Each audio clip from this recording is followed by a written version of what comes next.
Has our digital life become a double-edged sword impacting our mental well-being? In the vast digital realm we inhabit, we're constantly bombarded with a barrage of information. Our screens have become our constant companions, often at the expense of our mental well-being. The stress levels are up, our focus is fragmented, and the lines between our online and offline lives have blurred. The digital world, with its ceaseless notifications and endless scrolling, can be a maze that's hard to navigate.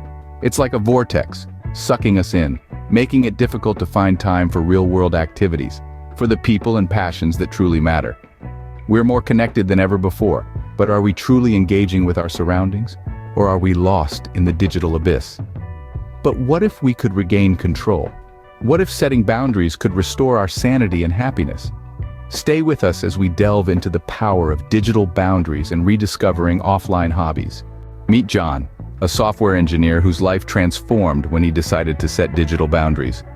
John used to struggle with digital overload. The constant barrage of emails, notifications, and endless scrolling was taking a toll on his mental well-being.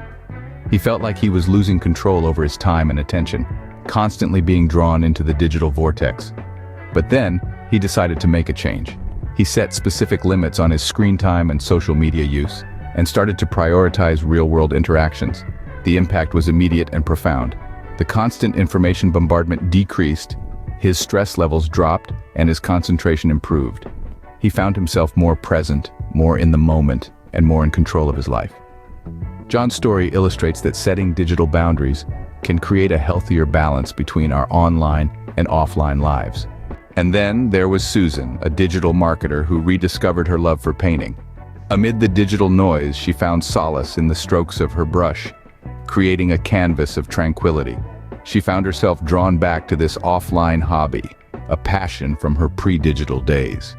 This wasn't just about creating art, it was her form of self-care, a much-needed escape from her screen-saturated world.